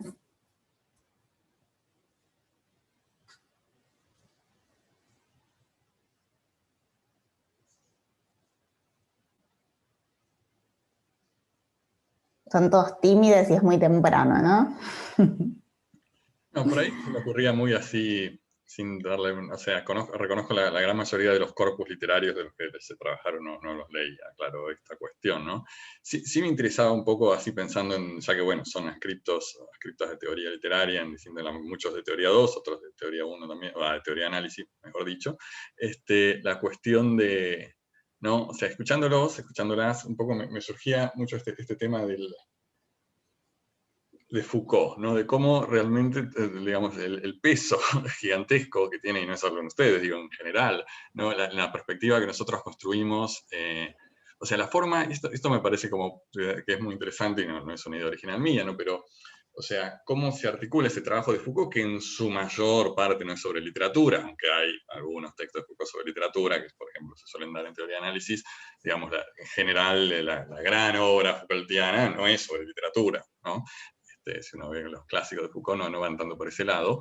Pero cómo esta concepto, digamos, me interesa mucho a mí a veces pensar este tipo de cuestiones como los cuerpos, las subjetividades, el poder, y un poco retomando también lo que vos decías recién, Carolina, del tema de la mediación, ¿no? O sea, ok, bueno, estos temas están en la literatura, son temas que uno encuentra en la literatura, en parte también yendo a explicaciones bien sencillas, porque los autores le hicieron a Foucault directamente, en muchos casos, o tuvieron clases en las que se los presentaron. Y sí me interesa muchas veces esta cuestión de, digamos, de tratar de buscarle una vuelta a qué hace la literatura como forma, digamos, como medio, como estrategia, como discurso, con este material Foucaultiano que es socialmente muy visible, digo, visible por lo menos en los ámbitos intelectuales, culturales, ¿no? Me parece que hay un efecto muchas veces ahí, que me pasa con mucha literatura contemporánea, en donde pareciera que el autor o la autora ya partió de conceptos Foucaultianos, ¿no? Y que luego nosotros muchas veces lo que hacemos es como revelar esos conceptos Foucaultianos que estaban ahí colocados. Y me interesa un poco esa cuestión así en general, aunque sea difícil como responder algo muy inmediato, en el sentido de, bueno, ¿cuál es entonces nuestro rol, ¿no? en la crítica literaria o en la investigación literaria? ¿Es de alguna manera como poner esos conceptos Foucaultianos que ya estaban más o menos ahí en escena? ¿Por qué? Y un poco incluso ¿por qué? O sea, ¿dónde queremos llegar con Foucault? Porque a veces se produce un poco este efecto, digo, y hablo no de ustedes en general, estoy hablando, este efecto de revolver a comprobar como ciertas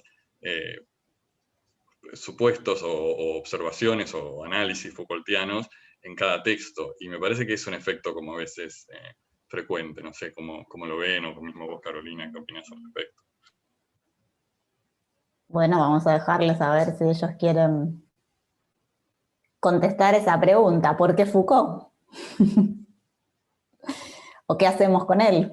Sí, creo que ¿por qué Foucault? Es una buena pregunta. Incluso mejor que qué hacemos con Foucault. ¿Por qué Foucault? ¿No? ¿Por qué? Yo podría responder, o se me ocurre un par de cosas. Ya el título de mi ponencia, cuando puse los libros de los hombres infames, bueno, ya ahí estoy de alguna manera hablando del título de ese libro de Foucault, justamente de las vidas de los hombres infames. Entonces era pensar también, digamos, hay una referencia cruzada, aunque tal vez la infamia yo la pensaba desde otro lugar, porque me parece que como lo abordaba Foucault era personajes que tal vez no tenían voz ni voto, y bueno, darle en ese instante breve, aunque sea, darle esa posibilidad, que si quieren la historia con mayúsculas no le dio, y acá sería otro tipo de infamia u otro tipo de personajes, ¿no? Y de nuevo, volviendo a Foucault, en el sentido de la mirada, pensaba en lo que planteaba Anabela de esa mirada voyeur, ¿no? En donde, bueno, hay una conexión entre la mirada y el deseo, y tal vez pensarlo con otro vínculo en donde, bueno, lo que vincula ese mirar ya no sea el deseo, sino, bueno, lo que yo abordaba, el horror, ¿no? Entonces, digamos, alguien que mira, como lo planteaba Anabela, desde el querer mirar sin ser visto, desde el desear, y por otro lado, en otras instancias en donde alguien mira algo que no querría haber visto, ni querría haber presenciado, ni tendría que haber sucedido, ¿no? Y sin embargo estuvo ahí y miró y presenció. Eso por un lado, y después la posibilidad, y ahí ya de Foucault Agamben, de reproducir eso o no, de en qué medida uno puede dar cuenta de eso que es difícil o imposible de reproducir cabalmente, o hasta que es algo invivible, bueno, de qué manera uno puede dar testimonio de eso, aunque sea inacabadamente, ¿no? Entonces, bueno, se me ocurría esos vínculos, ¿no? Entre mirada, deseo, horror. Inclusive también este doble juego en donde, bueno, en cierta medida a veces lo que fascina, por un lado, horroriza también, ¿no? Estos personajes infames que a mí también cuando hablaban del corpus, de cuando yo cierro ese corpus, me pasó que después trataba, digamos, que ese corpus sí estuviera formado por personajes de la literatura latinoamericana, argentina, bueno, chilena. Y cuando cerré ese corpus, de repente me encontré con, bueno, con otros personajes de, no sé, de María Moreno, el Petiso Orejudo u otros, y bueno, tenía que cortar ahí, pero digamos, como que había una serie de personajes infames que, bueno, que también me parece que valen la pena, que merece, y bueno, también en dónde uno hace el corte y qué es lo que quiere, digamos, dar a conocer o, bueno, o abordar con eso. Bueno, a mí me parece que acá lo que aparece es el desafío de las decisiones metodológicas y políticas cuando uno investiga, ¿no? Demián hablaba recién de cómo producir un foco en un corpus, donde cortar, justamente. La pregunta de Mariano está orientada a poner como parte de nuestros materiales nuestras decisiones metodológicas, si son de aplicación o no, si son de constatación o no, o si son de puesta en diálogo entre distintos materiales, entre los discursos literarios, los discursos de la teoría y los discursos de la crítica, en igualdad de condiciones, y están dialogando. Son todas cuestiones que nos vamos planteando cuando escribimos, cuando investigamos, y que producen distintos efectos en nuestros materiales producidos, ¿no? En nuestras investigaciones. Yo recién pensaba que ustedes hablaban de la mirada, de los regímenes de visibilidad y del poder decir, de ponerle palabras. Y bueno, en la teoría literaria, quien mira y quien dice es el narrador. Así que ahí tendríamos como una especificidad sencilla y por eso mismo muy desafiante, que es volver a revisar nuestras categorías de análisis de los estudios literarios, ¿no? Esa puede ser una invitación interesante. Por lo menos hacernos esa pregunta. No sé qué te parece, Mariano, esa propuesta. No, sí, recontra. O sea, a mí un poco, y también esto que vos decías, me gusta mucho cómo lo pusiste, porque Foucault me parece súper interesante, porque creo, y esto nos pasa a todos, digo, ustedes, la mayoría de todos están iniciándose en la investigación, o quizás algunos un poco más, otros menos, pero muchas veces uno no se pregunta esto de por qué. Uno agarra como lo que tiene, que está bien, digo, algo que empezar. Y me parece que está bueno preguntárselo, y me parece también, también retomando esto último que decías, de pensar la mediación, la articulación con lo literario, o con la forma, o como la forma literaria, digo, el discurso, o lo que encontremos ahí también como punto de diálogo, porque también sí me parece, ¿no?, que lo que termina a veces pasando en algunos casos, cuando eso no aparece muy a la vista, es una especie de tópica, ¿no? O sea, si uno lee Aristóteles y lee la retórica, por ejemplo, la mayor parte de la retórica de Aristóteles es una lista de tópicos, o sea, lugares comunes, como decir, ¿no? Y lugares comunes para nosotros suena como algo malo, y en realidad para Aristóteles es algo bueno. Claro. Es algo bueno, o sea, es justamente aquello donde te apoyás tu argumentación, en los lugares, las cosas que están aceptadas. Y la lista que tira Aristóteles, algunas cosas ya están totalmente fuera de lugar, otras no, pero cosas como, no sé, los viejos son sabios, los jóvenes son inexpertos, etcétera, etcétera, toda esa lista de lugares comunes que son los puntos de apoyo de la argumentación. Y a mí me interesa el tema de la tópica y la teoría literaria un poco también por esto, porque efectivamente Foucault construyó una tópica, ¿no? Construyó una lista de puntos que no son falso, ¿no? Es que uno dice, lo mismo que para Aristóteles no era una cuestión de si los jóvenes de hecho son sabios o no, son puntos donde se apoya la argumentación, y Foucault construyó una muy elaborada respecto de los cuerpos, la mirada, un montón de elementos que muchos fueron surgiendo acá, pero bueno, justamente creo que es interesante pensar tratar de pensar cómo, digamos, esa tópica no termine convirtiéndose como una traba en algún nivel, ¿no? O sea, o simplemente en un material que ya está como precocido, entonces ya lo sirvo, lo como.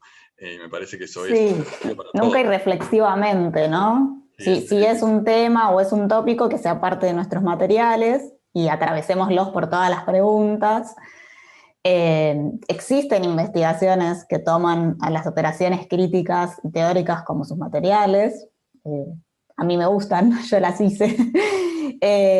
Pero yo recordaba recién un momento, voy a hacer una autorreflexión, que siempre es un poco incómodo, pero lo voy a contar, no importa.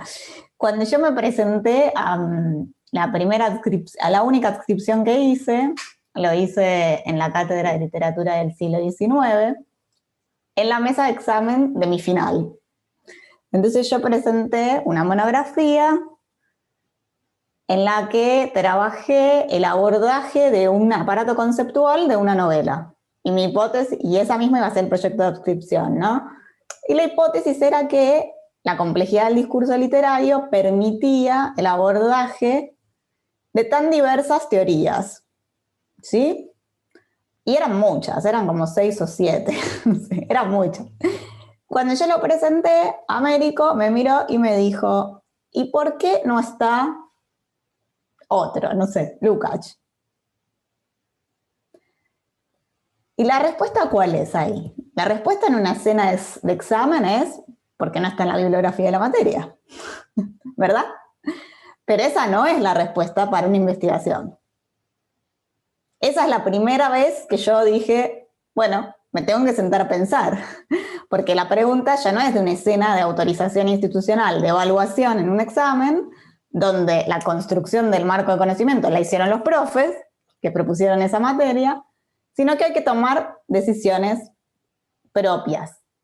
Ahí radica la originalidad. En la mesa de inicio del Congreso también apenas se tocó este punto, ¿no? Pero esta cuestión de la originalidad. La originalidad no es descubrir nada nuevo, sino a partir de un campo de conocimiento, producir una intervención sobre unos materiales novedosa la intervención, ni los materiales, ni el campo de conocimiento.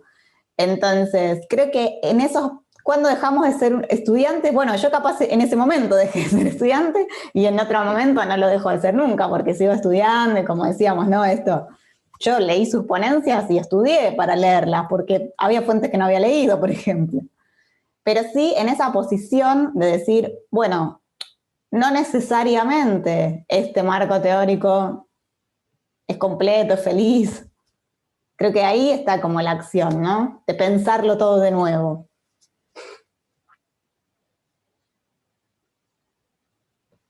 Por eso los torturamos un poco cuando tratamos de enseñarles a investigar con estas preguntitas de la implicancia, ¿no? ¿Qué implica? ¿Qué implica? Los que fueron mis alumnos hacen así, porque ya me padecieron. ¿Qué implica? Sí, Demián, perdón, que ibas a hablar y te interrumpí. Pensando en esto que vos decías, a mí me pasó al arrancar, digamos, uno de los temas que yo pensaba centrarme es, bueno, la literatura y el mal, digamos. Y entonces, bueno, digo, bueno, tengo que ir sí o sí a Bataille y bueno, está bien, Bataille es muy interesante para algunas cosas, pero me da cuenta que por ahí no iba, ¿no? Y por más que digo el título, o lo que yo había pensado como título original, digo, tiene que ir de cajón, y no. Entonces me sirvieron tal vez otros textos, tal vez que de manera más tangencial, Agamben, o bueno, bueno, que en ese primer momento es como que, bueno, tal vez era una cuestión de palabras que coincidían, pero bueno, en cuanto a la conceptual o al abordaje que yo quería, me tuve que correr de ahí. ¿Cómo no va a ir? Y bueno, no. O sea, Bataille en otro momento, pero acá no me era tan funcional. Entonces, también es eso, darse cuenta uno con todas esas herramientas, bueno, de dónde también hacer el recorte desde lo analítico, no solo desde el corpus literario, sino también, digamos, que tenemos una extensión limitada de espacio y tiempo, bueno, cómo guardar con, digamos, cómo lidiar con eso también. Luego vos tendrás que explicar en qué sentido no te era funcional. ¿Qué quiere decir que no te funcionaba? ¿No? Totalmente, bueno, claro, totalmente. Digamos, y ahí es donde uno también dice a dónde me paro y a dónde quiero ir. Y en ese sentido, porque Bataille no era tan funcional como Agamben o bueno, u otro autor, ¿no? Pero sí, totalmente. pensaba, volviendo a Foucault, lo que decía, digamos, tomando también los otros trabajos, bueno, el trabajo de Julia, digamos, la idea de la vigilancia y también de la mirada sin cuerpo, ¿no? Digamos que eso también, bueno, está, digamos, tiene mucho que ver, digamos, bueno, también la idea de, bueno, de esto que vos decías recién en el chat, ¿no? Estaría bueno en esta cuestión cotidiana que nos veamos para poder saber con quién uno interactúa, ¿no? Digamos, el hecho de sentir a veces ojos que miran y sin saber si quién o qué o cómo está del otro lado, ¿no? Y después en el trabajo de Lucía Batista, bueno, era otro gran tema que a mí me apasionaba, el tema de las fronteras, ¿no? De esos lugares en donde no es ni lo uno ni lo otro, y en donde, bueno, también volviendo al tema del horror, también está presente, de qué manera está ese horror presente en esos intersticios, en esos lugares en donde hay, como decía ella, una especie de estado de excepción, en donde, digamos, la ley no es, parece la misma ley que es adentro, de fronteras para adentro. Lucía quiere hablar, sí, te escuchamos. Justo lo que decía Demián es algo en relación a mi ponencia, yo lo iba a decir en relación a la de él, no para nada, hacer una casualidad que no existe, sino que de verdad me parece que esta instancia de producir, o sea, que la siento como una instancia de producción, de conocimiento, también de repensar el propio objeto, porque al él traer a los infames y esa línea analítica, nada, de repente me abrió la posibilidad de pensar a mi propio corpus con esas categorías, que no lo tenía hasta entonces, por nada, por la cuestión de un poco lo que comentaban antes, de, en mi caso yo intenté no ir a los lugares comunes, el recorrido que uno hace, aunque siguen apareciendo, la respuesta de por qué Foucault, yo diría que porque Agamben y porque después Bifo y porque después el Vinchu-Yano, como se pronuncia, disculpen, digo, está esa línea analítica que aparece en el corpus de la carrera, nada, bueno, será por cuestiones que serán de un análisis propio, digamos que no voy a hacer ahora, pero digo, yo dejé de cursar hace 2 años, y disculpen lo autorreferencial, pero de repente esos autores no los leí, pero cuando vos vas a la crítica para trabajar tus temas de investigación, ya aparecieron, entonces te tenés como o que ayornar, o conocerlos mínimamente, y como eso entra en el propio corpus de quienes estamos empezando a hacer esto, necesariamente, digo, yo intenté no ir a Benjamin directamente para pensar lo narrable y lo inarrable, la violencia, el horror, etc. Pero necesariamente uno también termina ahí. No porque esté mal, pero Claro, no, porque no está ni bien ni mal, o sea, claro. porque son pensadores también que explican el ordenamiento social contemporáneo. Entonces, en la medida en que ustedes están leyendo materiales, todos entiendo, ¿no?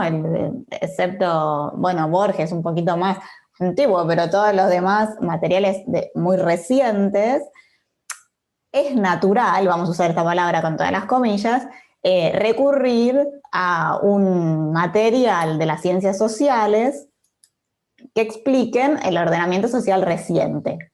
Ahí tal vez lo que está bueno hacer es pensar qué mediaciones serían felices introducir entre un análisis de la sociedad y un análisis de la representación de la sociedad en la literatura. Incluso la palabra representación, bueno, sabemos que es muy polémica, pero para decirlo rápidamente, eso, no estamos haciendo un análisis del orden social, sino de su ingreso en los materiales literarios.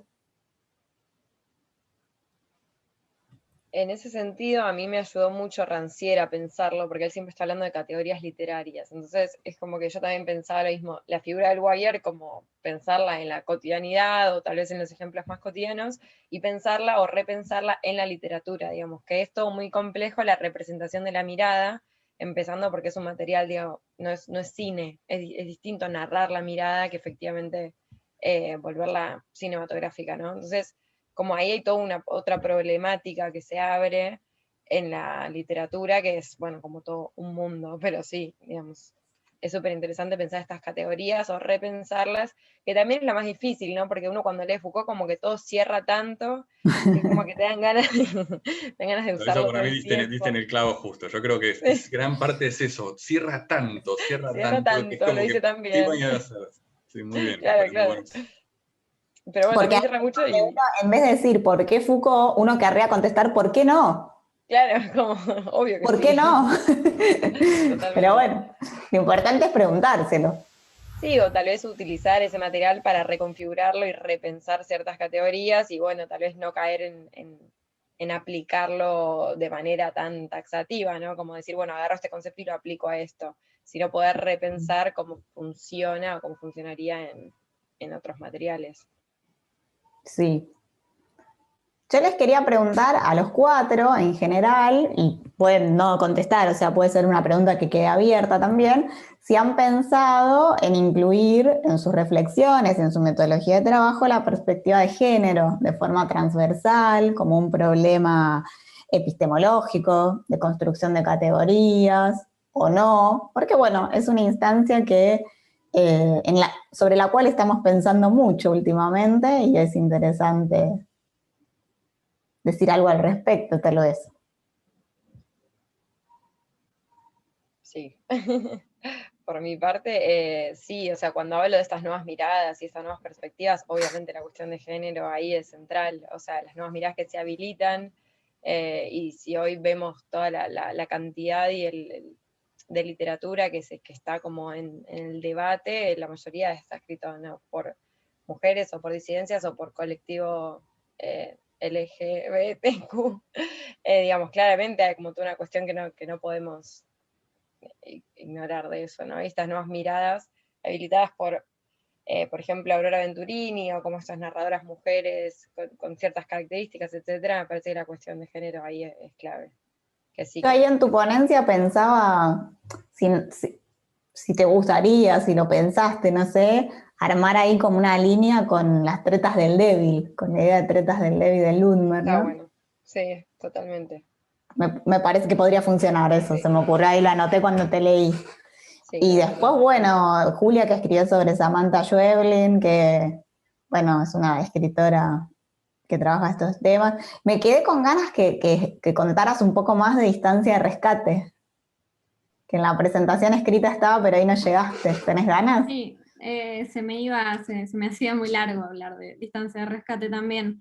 En realidad yo había empezado, tengo un artículo más largo escrito, todavía no está terminado, donde comparo las dos novelas, y la idea era hablar un poco también de la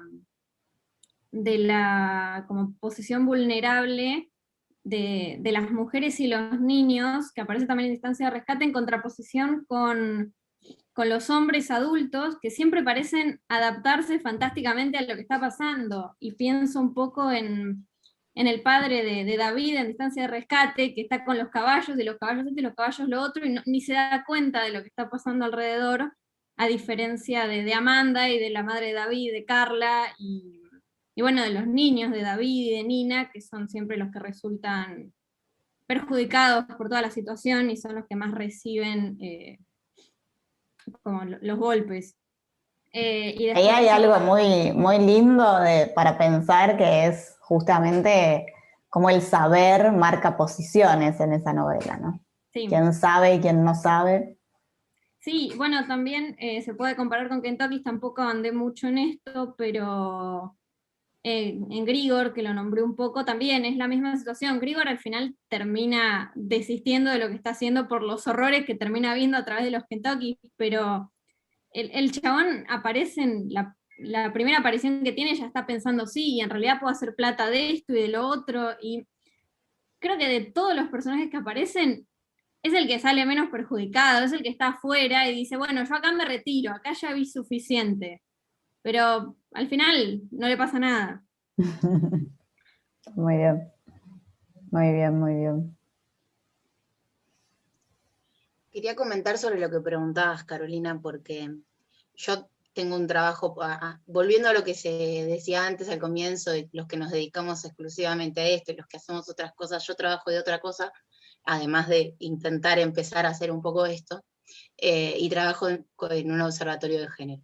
Y la verdad es que es una inquietud que por supuesto tengo, y además mi relación con la teoría literaria es que soy de esa orientación, a pesar de que me dedico a temas latinoamericanos en este momento, soy de esa orientación, y mi relación con eso y mi expertise en mi otro trabajo que tiene que ver con lo teórico, básicamente. Entonces sí, para mí es una inquietud el problema que en la literatura que yo estoy trabajando, por la propia condición, pensando la estructura social mexicana, que no hace falta ni abordar, que es un problema acuciante, hay una excesiva, y por los corpus que yo trabajo, que también trabajo con narcoliteratura, que es un objeto relativamente nuevo, no tan conocido en Argentina, pero sí en otras regiones de América del Sur sobre todo, y bueno, también el sur de Estados Unidos, por supuesto. Entonces, como ahí, en ese corpus y en esos textos, lo que hay sobre todo son análisis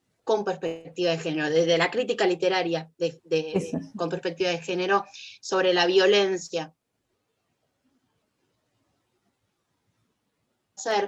Yo lo que pretendo hacer es correrme un poco de ahí, digo, porque sobre lo que hay mucho escrito es sobre analizar la violencia en la narcoliteratura o la literatura de frontera, la violencia de género en particular.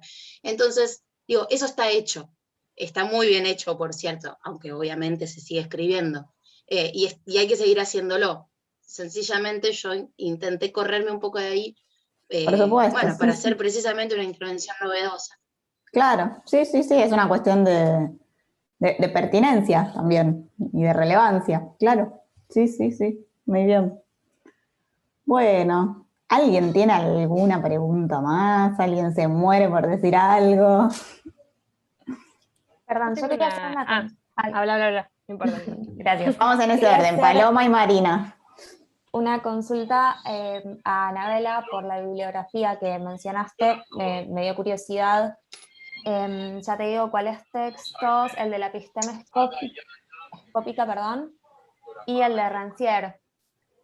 Si me podías pasar los nombres. Sí, el de Rancière, lo tengo acá, es Los bordes de la ficción. Te lo escribo en el chat si quieres. Ponen en el chat, dale. Escribile en el chat. Es muy hermoso. Es relativamente nuevo y tal vez no es tan conocido. Los bordes de la ficción, de Rancière. Y el otro es de José Luis Brea, que tiene todos estudios sobre régimen escópico.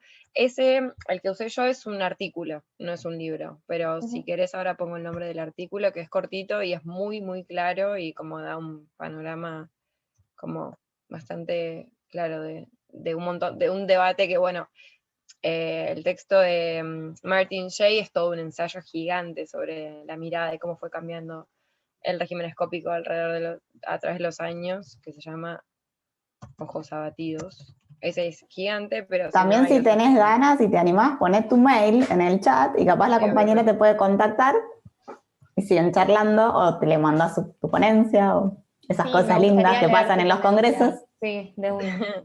Ahí puse el mail. Bueno, Paloma, muchas gracias. Y después te mando los nombres, si quieres. Ahí va. Buenísimo. Marina, ¿qué querías preguntar?